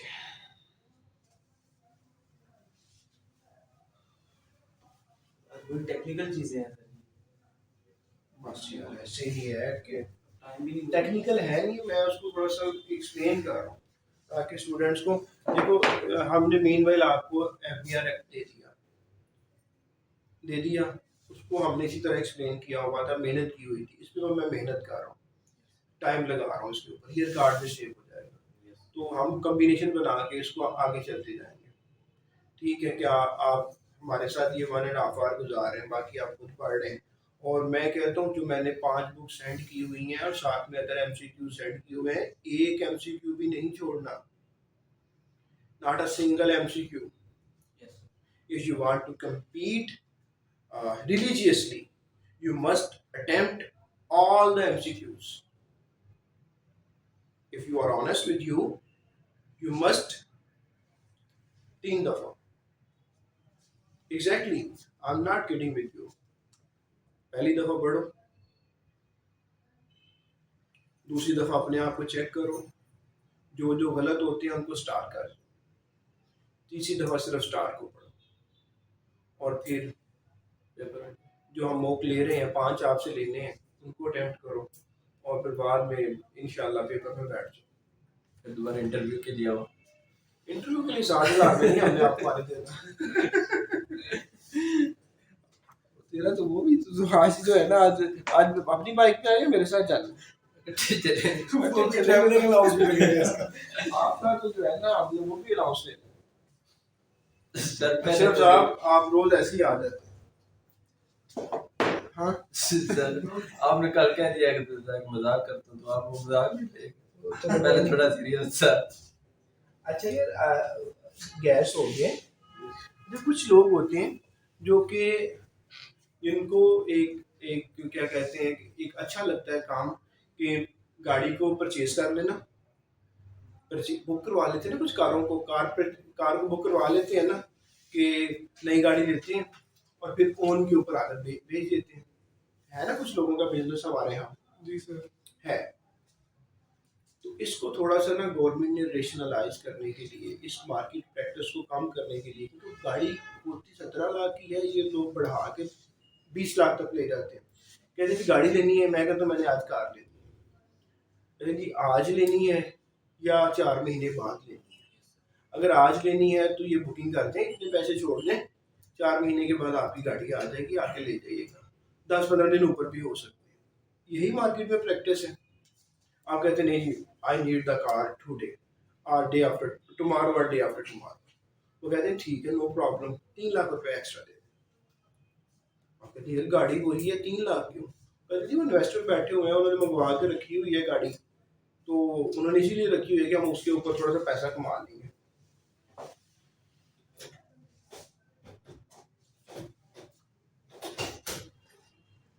पैसे ले लो तो कल फिर पता था। अच्छा तो वो इस चीज़ को काम करने के लिए उन्होंने कहा जो ऐसे लोग जो यूज्ड कार के कारोबार में है ना, लाइक उन्होंने कल्टस जो है वो 17 लाख में ली और फिर आगे उसको बेच दिया 1,80,000 में। बताओ उनके ऊपर सेल टैक्स लगेगा या नहीं लगेगा? लगेगा। First of all sale tax लगेगा। अब बताओ सेल टैक्स किस वैल्यू पे लगेगा? इनके डिफरेंस में। Very good very good. पता चल रहा है कि इंस्पेक्टर साहब घर में पढ़ाते हैं आप। नहीं, खुद थोड़ा सा पढ़ा मैंने। अच्छा अच्छा चले चले ठीक है। इनके वाले साहब इंस्पेक्टर साहब हैं, कल आए थे, वो हमारे कुलीग हैं, वो एमबीए भी तो किया होगा ना, इसलिए तो आप भी कर लो। नहीं हमने सर, तो MBA नहीं ना किया हुआ, हमने तो जी टैक्स का मतलब भी नहीं पता था वहाँ पे। अच्छा चलो हम देखें आपको इंस्पेक्टर भी अगर भाई जब ये साहब आप टैक्स के वकील बन जाएंगे, ये पढ़ेंगे जी सर। तो आपको सेल टैक्स का पता चल जाएगा आपको इंशाल्लाह। जी सर। ठीक है, तो आप कल किसी को उधर बैठ के जो हमारे भाई हैं उनको बता सकते हैं बिल्कुल सर। कि जनाब का आई नो द टैक्सेशन, अगर मुझसे बात करनी है तो कर लो। मैं बताता हूँ कि इसकी वैल्यू ऑफ सप्लाई क्या होगी। बिजली के बिल पे टैक्स कैलकुलेटर मैं तुम्हें बताता हूँ कि सेल टैक्स कितना होगा। बिल्कुल सर। अगर ये मैं तुम्हें पावर परचेसिंग का मैकेनिज्म बताता हूँ पाकिस्तान में चल क्या रहा है, आप ये डिस्कस कर सकते हैं उनके साथ। बिल्कुल। अच्छा तो ये वही बात जो इन्होंने कही कि कहता है कि अगर साथ है एक कंडीशन लगी है, अगर ये मैन्युफैक्चरर गाड़ी दो तरह से पाकिस्तान में आ सकती है। एक यहाँ पे होंडा की फैक्ट्री बनी हुई है या कल्टस वालों का कोई इन्होंने बनाया हुआ है असेंबलिंग प्लांट, जो मैन्युफैक्चरर है उसने सेल टैक्स इस अमाउंट पे जमा करवाया हुआ है, या कि बाहर से इम्पोर्ट होके आती है तो इम्पोर्टर ने सेल टैक्स इस अमाउंट पे जमा करवाया हुआ है। अगर इस अमाउंट पे इम्पोर्टर ने या मैन्युफैक्चरर ने सेल टैक्स जमा करवाया हुआ है और यूज्ड कार को अब दूसरा बंदा बेच रहा है, तो इन दोनों का डिफरेंस जो है, जितनी वैल्यू एडिशन हो रही है उस वो वैल्यू ऑफ सप्लाई होगी और इसके ऊपर टैक्स दे दिया जाएगा। लेकिन अगर इस मैन्युफैक्चरर ने इम्पोर्टर ने इस वैल्यू पे नहीं दिया हुआ तो ये हो जाएगी। मास्टर बात समझ आ गई? जी जी सर। चलो नहीं जी, वैल्यू ऑफ सप्लाई अगर किसी वकील साहब को या चार्टर्ड अकाउंटेंट को या एसीएम को वैल्यू ऑफ सप्लाई मालूम करने का पता हो ना, तो वो कह सकता है कि हाँ यार मैं वकील, टैक्स का वकील। आप पूछ लीजिएगा कल बैठ के पता करके, क्योंकि वहाँ बाजार चौक में चले जाइएगा 2-4 दोस्तों के पास गए तो मैं जी टैक्स का वकील हूँ, आप ये 8-9 पॉइंट जो है ना 8-9 पॉइंट उनसे डिस्कस कर लीजिएगा, फिर कल क्लास में आके बताइएगा कि कितनों ने सही जवाब दिया। बहुत कम, वेरी रेयर जो प्रैक्टिसिंग लॉयर हैं उनको पता होगा, बहुत कम। मैं ये नहीं कह रहा सब, लेकिन बहुत कम। आगे आगे जी सीटियां बजाने वाला विसल ब्लोअर। विसल ब्लोअर, ये विसल ब्लोअर क्या होता है जी? सर जो बताता है कि टैक्स चोरी हो रहा है। एग्जैक्टली, विसल ब्लोअर वो बंदा होता है जो बताता है कि टैक्स का फ्रॉड हो रहा है, टैक्स की एवेजन हो रही है, आके देख लो, जो सूरज झंडी लहराता है।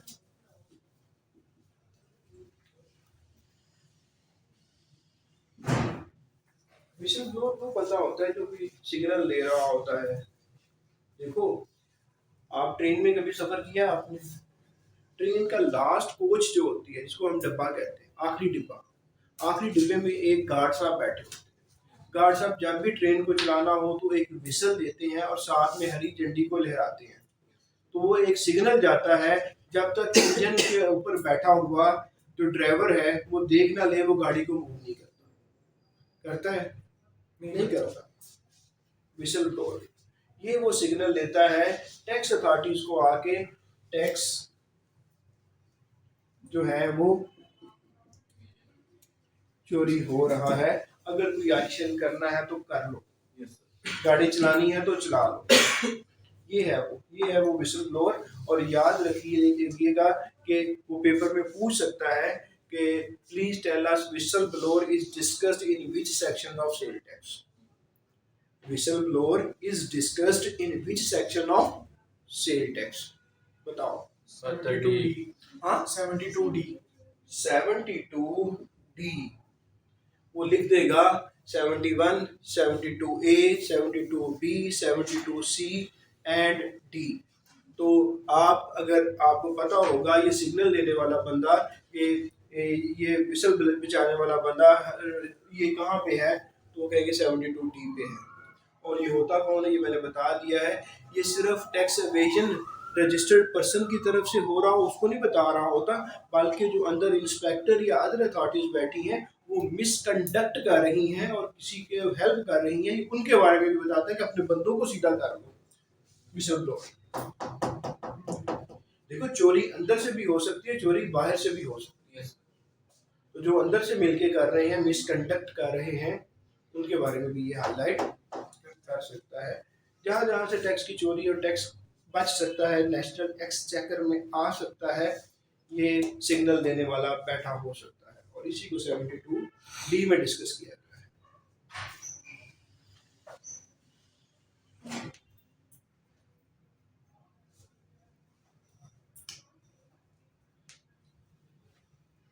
होलसेलर। होलसेलर क्या होता है, क्या आपको किसी को आइडिया है? जी बेटा, होलसेलर कौन होता है? जो आज मार्केट में बैठा होगा, जो बल्क में मैन्युफैक्चर से सीधा लेके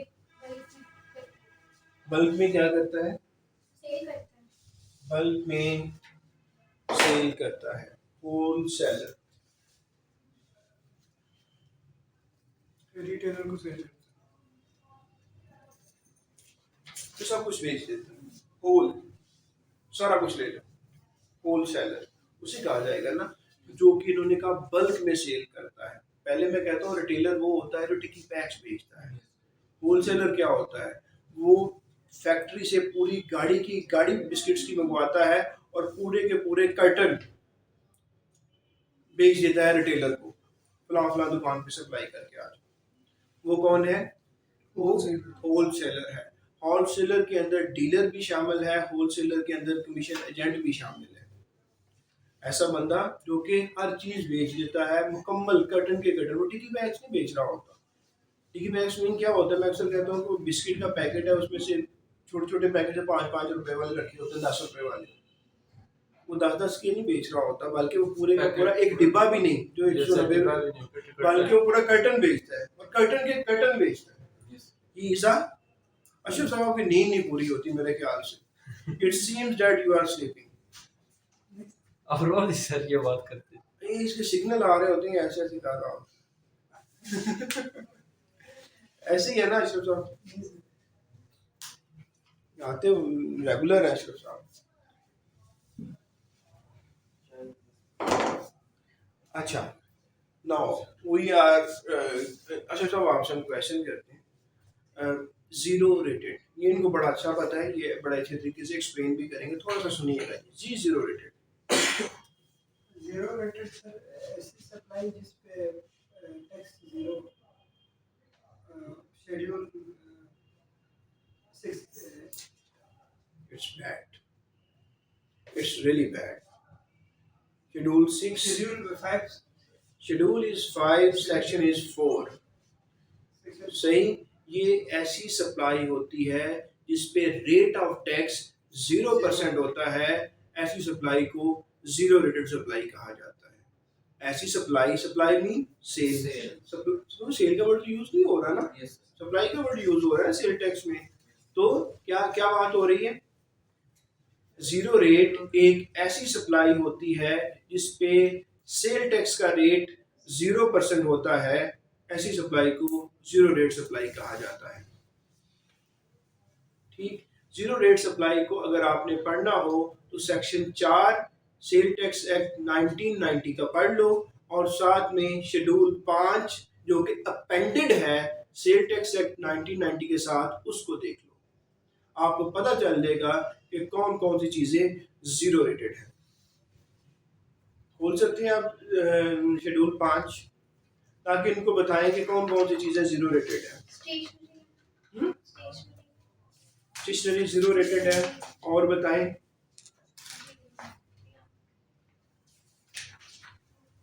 जी, मुलाजा करते हैं जी कि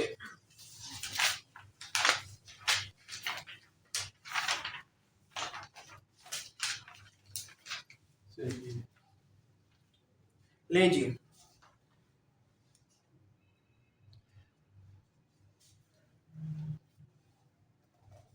ये सारा लिखा हुआ, ये एक्सपोर्ट ओरिएंटेड चीज़ें जो हैं वो सारी की सारी ज़ीरो रेट में आ जाती हैं। Export oriented, export processing zone में जो चीज़ें बन रही हैं वो ज़ीरो रेट में आ जाती हैं। पाकिस्तान में कौन सी इंडस्ट्रीज जो है वो ज़ीरो रेटेड है?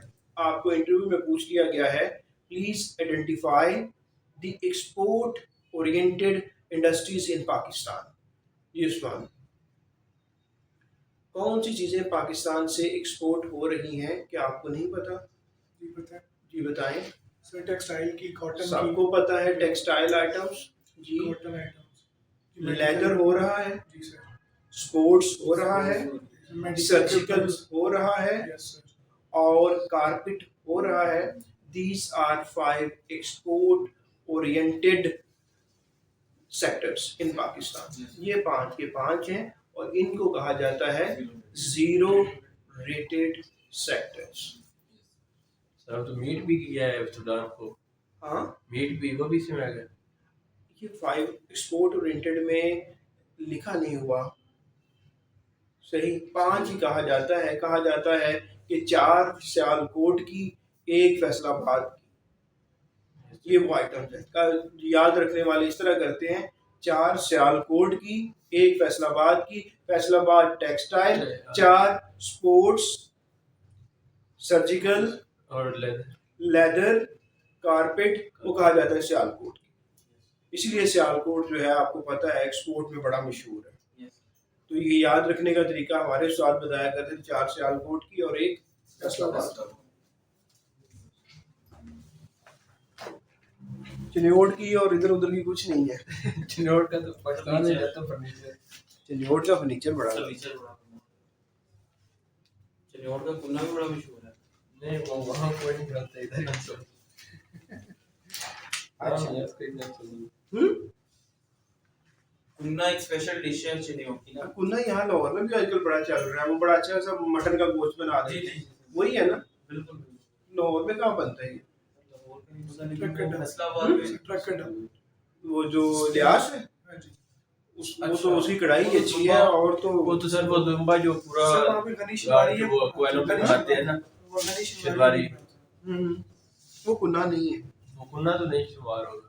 हाँ नहीं, वो कुन्ना नहीं है, वो कुछ और है। लेट्स मूव अहेड, क्योंकि इतनी गपशप होनी चाहिए, पढ़ पढ़ के भी बंदा बोर हो जी, जाता है, सर। चीजें समझ नहीं आती, फिर नींद आ जाती है, अशर साहब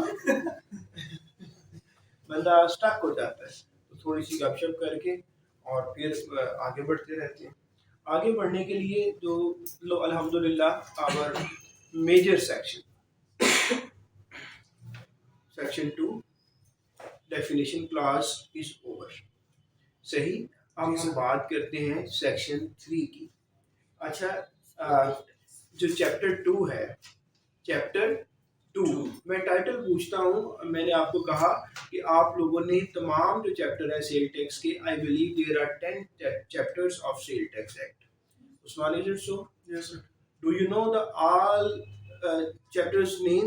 यस सर। चले बताओ, चैप्टर 2 किसको डील कर रहा है? Scope of tax. Scope and payment of tax. Yes sir. Scope and payment of tax. तो जो सेक्शन 3 है वो स्कोप ऑफ टैक्स को डील करता है। Section 3 deals with scope of tax. यहाँ पे स्कोप, यहाँ पे बात हो जाती है सेक्शन 3 स्कोप ऑफ टैक्स। मुझे बताओ कि यहाँ पे ये क्या कर रहे हैं? ये लोग सही हैं। सोए हुए ना सारे?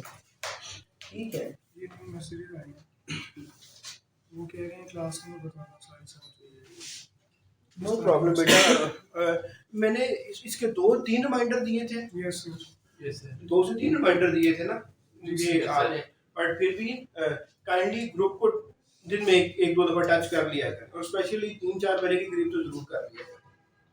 मैं आई वाज टोटली एग्जॉस्टेड, बहुत थका हुआ था। आज आई हैव द प्लान कि जल्दी कंक्लूड करूं और जाके रेस्ट करूं, इसलिए मैंने कहा कि आज इसको थोड़ा सा। कल वो और 7:30 का था, आज वो अपने थे वो 6:45 पे आ गए। वो इस तरह था ना ऐसे ही। कि वो असिस्टेंट डायरेक्टर आईबी की क्लास पे वो 2 दिन नहीं होनी, तो इसलिए I was having the opportunity कि slot is available, so I should execute that slot. That's why I started the class early, और मैंने फिर इसीलिए अर्ली इंटीमेशन भी दी। और एनी हो जो नहीं कर सके उनके लिए हम अल्टरनेट कोशिश करेंगे कि उनको प्रोवाइड किया जाए, कि उनका मिसिंग ना हो। सही, और अभी भी हम ये बैच 3 के बीच में कुछ लड़के हैं, तो क्लास आपकी हो रही है बैच 4 की, लेकिन हम उनकी भी अकाउंट फॉर करने की, जहाँ तक मैक्सिमम होता है कंपनसेट करने की कोशिश भी करते हैं। Yes sir. ठीक है, कि उनको भी साथ लेके चलते। तो क्लास में जो ऑनलाइन सर सिस्टम है ना, उसमें सर काफी इश्यूज मतलब कि फेस करना पड़ते हैं। कभी कोई नेट का इशू, कभी कोई इशू, कभी कोई डिस्टॉर्शन आ जाती है। वैसे ही तो उसमें सर ये है कि जैसे मैं वैसे बात कर रहा हूँ कि जैसे बैच 3 के स्टूडेंट्स भी बैच 4 की क्लास ले रहे हैं। मैं ये कह रहा हूँ कि अच्छी बात आप दूर देख रहे हैं मेरे ख्याल से। नहीं सर, मैंने एक्चुअली इतना टाइम नहीं है वैसे। मेरा स्टूडेंट है इस गली, ये साथ इस गली के अंदर रहता है। आप बिलीव करें कि वंस इट हैपेंड कि यहाँ पे म्यूट हो गया मैं, जैसे ये बैठे ये लैपटॉप पे काम करे तो मुझे म्यूट कर दिया गया गलती से। वो साथ गली में रहता है, गली से भागा भागा आया, कहता है सर आप म्यूट है, आप उसको अनम्यूट करें। तो मैंने कहा आपको कैसे पता चलेगा? सर मेरा एक साथ घर है, मैं यहाँ बैठ के क्लास लेता हूँ, मैं आता नहीं हूँ, कि क्या वहाँ पे घर में बैठ के आराम से क्लास ले लेता हूँ। कि एक स्ट्रीट अवे है वो बंदा भी टेक्नोलॉजी का यूज करके घर में बैठ के स्टडी करते हुए कंफर्टेबल है। चाहिए क्या, एक मेरे एंड पे कनेक्शन अच्छा हो और एक रिसीवर के एंड पे इंटरनेट का कनेक्शन अच्छा हो। अगर दोनों एंड पे कनेक्शन अच्छा है ना, तो this is the best thing. अपने अपने कमरे में बैठे हुए हैं, वहाँ पे लैपटॉप ऑन किए, सामने बैठे हैं, हेडफोन लगाए हुए हैं, सुन रहे हैं। आने जाने का 1-1 घंटा बच रहा है आपका। वो सर अपनी मतलब कि चॉइस पे डिपेंड करते हैं ना।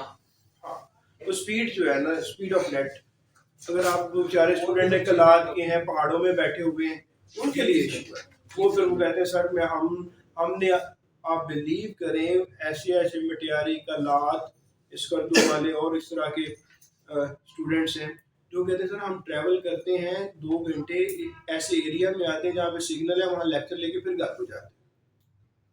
लुक एट दोस पीपल कि फिर हम लोग यहाँ बैठ के लाहौर में कहते हैं कि यार देखो अक्सर हमारे भाई जो जो इस चीज़ को कॉग्निजेंस ही नहीं लेते, उसका नॉलेज ही नहीं लेते, उसको समझने की कोशिश ही नहीं करते कि यार उनके पास ये फैसिलिटीज़ नहीं है, उनका कोटा इसीलिए है वो आपके साथ मुकाबला नहीं कर सकते। They are far behind as compare to you people. उनको पास तो ये चीज़ें हैं ही नहीं। आगे 5 मिनट रह गए। हाँ 5 मिनट हाँ हम इसको तो थोड़ा सा स्कोप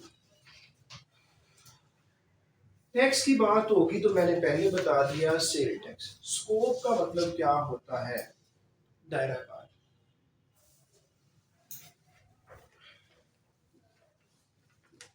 कहता है सेल टैक्स का दायरा कार क्या है? Scope of tax, sale tax का दायरा कार क्या है? ये कहाँ कहाँ पे जाके लगता है और किस किस रेट पे लगता है? ये सारे सेक्शन में पूरे सेक्शन 3 जैसे वैल्यू ऑफ सप्लाई इंपॉर्टेंट था, सेम सेक्शन 3 इंपॉर्टेंट है।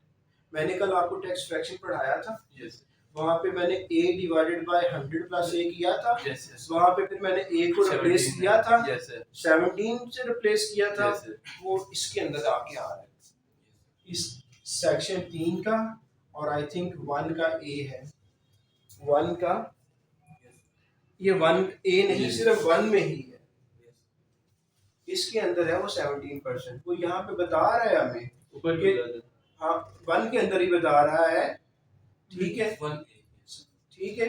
वो क्या है 17%। तो सेल टैक्स का रेट ऑफ सेल टैक्स क्या होगा? स्टैंडर्ड रेट क्या होगा? 17%। और कौन सा शेड्यूल है जिसके अंदर हम जाएंगे तो रेट ऑफ टैक्स 17% होगा? जी बासित, कौन सा शेड्यूल है जिसमें रेट ऑफ टैक्स 17% है? जी बेटा थर्ड में ही है। हाँ कौन से वाला है? 17वां है। 17 शेड्यूल किसको डील कर? Schedule number 17। नहीं उसका नहीं मुझे पता। चलिए 21वां बता दें। टाइम नहीं जानने का मतलब थोड़े से पता है मुझे पूरा टोटल याद रखना शेड्यूल है ही टोटल 13। 13 तेरह हाँ, हाँ। नहीं पता है। तो आपने शुक्र है ये नहीं कह दिया कि 17वां इसको डील करता है। नहीं नहीं हाँ ठीक है, इट्स गुड, इट्स फाइन, ठीक है जी। तो शेड्यूल 3 ही है, वो थर्ड शेड्यूल ही है जो 17% रिटेल प्राइस के ऊपर कर रहा होता है, ठीक है। तो सेक्शन 3 के मुताबिक value of supply third schedule में जो रेट है रिटेल प्राइस के ऊपर वो क्या है? 17%। अच्छा मे भी मैंने रिवाइज किया मुझे याद आ गया। No problem. तो अभी हमारे पास अनलिमिटेड टाइम है। अनलिमिटेड इसलिए कि हमें पता ही नहीं है कि पेपर कब होने जा रहा है, लेकिन हम सर मुझे कोई डेट डेट थी 21 ऑफ हाँ नवंबर, जी इसके बाद सारा बोनस चल रहा है। कहता है ना बोनस चाहिए, ये बोनस मिला हुआ है, बोनस कभी भी एंड हो सकता है, सर एकदम कह दी कि मंथ एकदम नहीं करते, वो 15 के दिन देते हैं। तो अगर आप आप अपनी तैयारी को स्पीडी करते जाए और जब वो दें उस वक्त आप दौड़ लगा दें। अब आप रिदम के साथ, जो क्रॉस कंटर होते हैं, क्रॉस कंटर सुना है आपने क्या होता है? क्रॉस कंटर वो बंदा होता है जो रनिंग करता है 7 या इससे ऊपर किलोमीटर की। एक होता है कि इतने 100 मीटर रनिंग करनी है, वो स्प्रिंट लगाते हैं, बड़ी स्पीड दौड़ लगाते हैं, ठीक है। जो छोटी सी 400 मीटर 800 मीटर की ओलंपिक्स वगैरह में होती हैं। एक ओलंपिक्स में होते हैं जो कि वो अफ्रीकन वगैरह लगा रहे होते हैं, बहुत लंबी लंबी दौड़ कि जनाब वो चक्कर लगाई जाते हैं वो सर्कल के। क्रॉस कंट्री इस वक्त हमारी चल रही है क्रॉस कंट्री। क्रॉस कंट्री में हम एक रिदम के साथ एक स्टेप लेके, जैसे वो एक स्टेप ले लेते हैं उसके साथ भागते रहते हैं, ऐसे ही करते हैं ना, आप उसके साथ भागते जाएं, रुके नहीं, डोंट बी स्टैग्नेंट, यस उसके साथ चलते रहें, अपना स्टेमिना बढ़ाते रहें, और जैसे ही आए वो उस वक्त फिर आप दौड़ लगा दें तेज और अपनी डेस्टिनेशन तक पहुंच जाए। आप वो जो रेड फीता होता है उसको फिर क्रॉस कर दें, ये हमने करना है कि भाई हमने दौड़ते रहना है, सोना नहीं है। जी सर। ठीक है, हमने दौड़ते रहना। 17%। इसके अंदर एक आगे जाके कॉन्सेप्ट आता है 3A और 3(1)A में, वो कहता है कि ये 17% वो ये है कि सप्लाईज हो रही हैं उसके ऊपर। 17% स्कोप दायराकार क्या, दायराकार ये कि सप्लाई हो रही है। जब सप्लाई हो रही है तो 17% थर्ड शेड्यूल वाला, या इंपोर्ट हो रहा है पाकिस्तान के अंदर, तो इंपोर्ट होते हुए जो वैल्यू मालूम हुई उसका 17% इंपोर्ट हुआ पाकिस्तान के अंदर, किसी सूबे के अंदर भी चला जाए, उसकी मंजिल चाहे सूबा सिंध हो, मंजिल चाहे बलूचिस्तान हो, मंजिल चाहे पंजाब हो, मंजिल चाहे खैबर पख्तूनख्वा हो, कहीं पे भी पहुंचे, ठीक है, तो इंपोर्ट के ऊपर ये 17% वाला रेट लग जाना है। ये तो हो प्रोविंशियल गया वाला 16%, We are वो not तो talking इधर about the profession services बाहर से वैसे कह लेके रहा आ हूँ, वो रहे तो हैं। मैन्युफैक्चरिंग जो इधर और ये सप्लाई का पता चल गया, यस सर, डेफिनेशन होगी। इंपोर्ट पता है, यस सर। इंपोर्ट के वक्त सारे हमने टैक्स वैल्यू भी कैलकुलेट करना बता ली। नहीं, मैं वैसे वो 16% जो प्रोविंशियल का होता है उसका पूछ रहा हूँ। हाँ, तो वो प्रोवेंस के अंदर जैसे मैंने कहा, आप सर्विसेज लेते हैं, वकला की सर्विसेज लेते हैं, हाँ, ठीक। अकाउंटेंट की सर्विसेज लेते हैं, आर्किटेक्ट की सर्विसेज लेते हैं, मेंटेनेंस करने वालों की सर्विसेज लेते हैं, इवन के डस्टिंग करने वालों की, अपनी बिल्डिंग को सफाई करने वालों की सर्विसेज लेते हैं, उस पर 16%। अक्सर लोगों ने जो कामयाब लोग हैं, समझदार लोग हैं, उन्होंने ये सफाई करने वाली कंपनियां बनाई हुई हैं। सेंट्री वाले, सेंट्री वर्कर होते हैं ना, सफाई करने वाले लोग, उनको उन्होंने अटैच किया हुआ है, उनको तनख्वाहें देते हैं, खुद ठेके ले लेते हैं बड़े बड़े प्लाजों के। वो क्या कर रहे हैं, सर्विसेज प्रोवाइड कर रहे हैं, और सर्विसेज प्रोवाइड कर रहे हैं थ्रू देयर एम्प्लॉइज। तो जब वो इनवाइस भेजते हैं तो वो सर्विसेज का टैक्स लगा के भेजते हैं, उन्होंने प्रोवेंस की रेवेन्यू अथॉरिटीज को देने होते हैं। बड़े बड़े माल एम्पोरियम ये वो इस तरह उन्होंने किस कंपनी ने लिया होगा ठेका उसका, यस फोर्ट्रेस मॉल में किसी कंपनी ने लिया होगा, वो एलडीए प्लाजा किसी कंपनी ने लिया होगा, कॉन्ट्रैक्टर्स होते हैं। बात बन रही है नहीं बन रही। अच्छा, आगे होता है कि ये स्कोप हो गया, दायराकार हो गया। दायराकार में ये तो सीधी सीधी बात होगी, सप्लाई हुई, इंपोर्ट हुई, 17% लग गया। कहता है एक फर्दर टैक्स का भी मैं आपको बताता हूँ। फर्दर टैक्स क्या होता है कि जो लगा है उसके बाद कुछ फर्दर, यस सर। कहते हैं आगे आगे वो फर्दर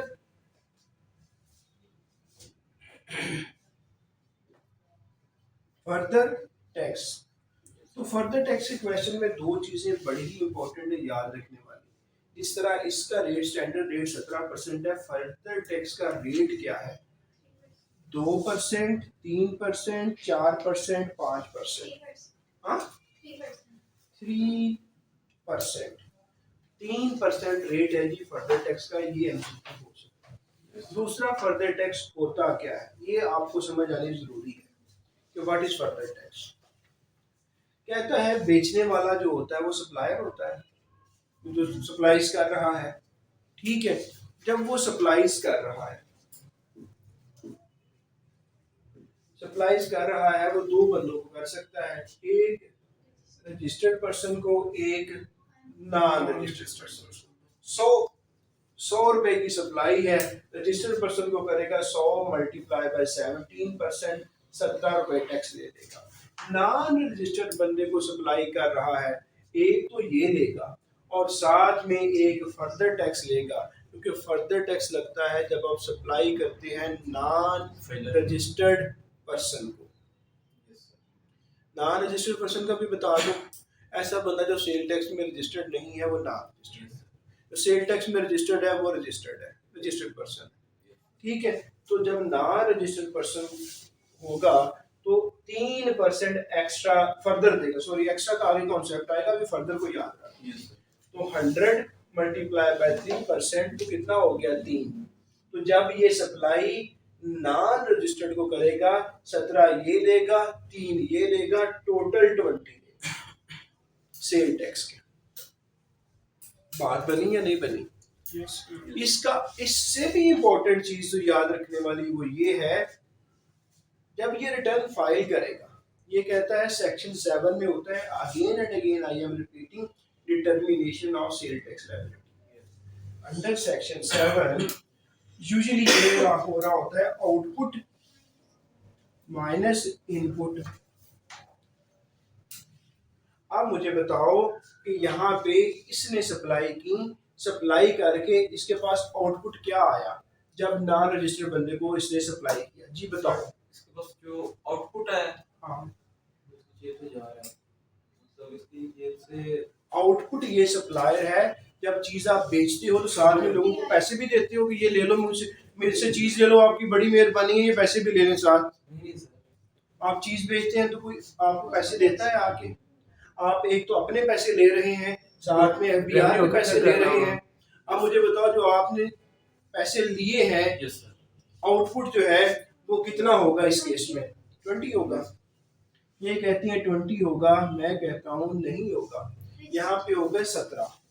अच्छा, आई थॉट कि यहाँ पे 17 होगा। इवन के नॉन रजिस्टर्ड बंदे को बेचा है, ले 20 रहा है, लेकिन आउटपुट कितना लिखना है? 17। क्योंकि गवर्नमेंट कहती है कि ये वाला जो है ना, इस पे तुम्हारा कोई कंट्रोल नहीं है, इसको तुमने एडजस्टमेंट के लिए कहीं पे अकाउंट फार ही नहीं करना। ये जितना भी इकट्ठा करते जाओगे, ये सीधा एफबीआर को जमा करवा दो, इस पे आपने कोई एडजस्टमेंट नहीं चलानी। अगर मिसाल के तौर पे अगर आपने यहाँ पे देखो आउटपुट आपका 20 है, आपने खरीदारी की है, इनपुट आपका 25 हो जाता है, आप कहते हैं मैंने एफबीआर से 5 और लेना है, आप तो दे कुछ नहीं रहे। उसने एफबीआर ने कहा यार ये जो 3 है ना, ये फौरन जमा करवा दो, यहाँ पे लिखो 17 और फिर आपका जो इनपुट है वो लिखो, और 5 की बजाय यहाँ पे 8 बना लो, बाद में देते रहेंगे, लेकिन ये 3 जो है ना, ये हमारा है। 3 क्या है? ये हमारा है, इसकी कोई एडजस्टमेंट नहीं है। सो डियर स्टूडेंट्स, फर्दर हम कल कर लेंगे, आज तक के लिए इतना ही। और ये जो स्टूडेंट्स हैं इधर, इनको प्लीज मेरे साथ इनको क्वेश्चन के लिए इजाजत दो यार, ये टाइप करें क्वेश्चन अपने को और टाइप करके बात कर लें। सर हमने फिजिकल पॉलिसी की साइन कर दी लेक्चर, हम्म? वो हो गई फिजिकल ये बेटा फिजिकल पॉलिसी वाली आपके पास डेटा है फिजिकल पॉलिसी का? सर आज वाला लेक्चर क्या है, सेंड कर देंगे आप? सेंड तो रिकॉर्डेड किया। लेक्चर तो किया तो है सेंड ऑलरेडी। अच्छा आज का बेटा देखो, ये जो लेक्चर है ना, इसकी होगी 30 to 35 GB। इसको कन्वर्ट किया जाता है और इसकी कन्वर्टिंग पे सारी रात लग जाती है। कन्वर्जन जो होती है वो अगर सिस्टम पे आप लगा लेते हैं काफ़ी टाइम लगता है। आपको देंगे, ज़रूर देंगे, लेकिन थोड़ा सा टाइम आप हमें देंगे। सर बुक नेम बता दें। हाँ बेटा, बुक मैंने आपको 5 शेयर किए हैं, आपके पास पहुंच गई है। आपको सेल टैक्स एक्ट के सारे हाईलाइटेड पॉइंट मिल गए हैं, आपको इसी तरह इनकम टैक्स के हाईलाइटेड मिल जाएंगे। सही, एमसीक्यूज पे फोकस करो, जो मेरे हाईलाइटेड पॉइंट है उनके ऊपर फोकस करो, जो फर्दर इनकम टैक्स के नोट्स देने जा रहे हैं उनके ऊपर फोकस करो, फेडरल एक्साइज एक्ट आपको सेंड कर दिया उसके ऊपर फोकस करो।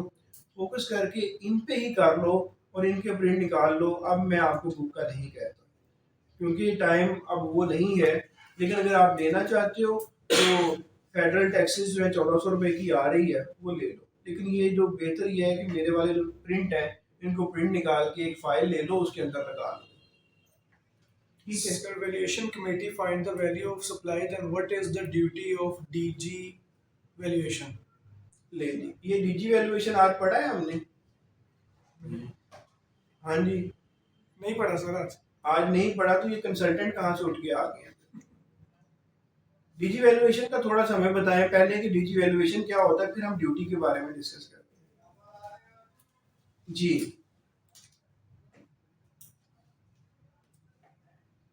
सर ये हाशिम कह रहे हैं कि मैंने स्टडी की है।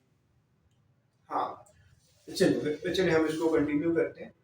यार इनकम टैक्स ऑर्डिनेंस के अंदर कुछ डायरेक्टरेट्स बनाई गई हैं, जो कि इनकम टैक्स ऑर्डिनेंस की डायरेक्टरेट जो है हमारे सिलेबस का हिस्सा नहीं है, और सेल टैक्स में आई बिलीव के हाँ, तो शायद इसमें थोड़ा सा पोर्शन है। वैल्यूएशन बेसिकली जो वैल्यूएशन वाले हैं वहाँ पे जो है वो वैल्यू कर रहे होते हैं बेसिकली प्रॉपर्टीज वगैरह की। वो ये होता है कि लोग एम्बेजलमेंट कर रहे होते हैं। पाकिस्तान में सबसे आसान तरीका है काले जो पैसे हैं उनको वाइट करने का थ्रू प्रॉपर्टी का। ठीक है, वो बेसिकली उनके साथ खेल रहे होते हैं।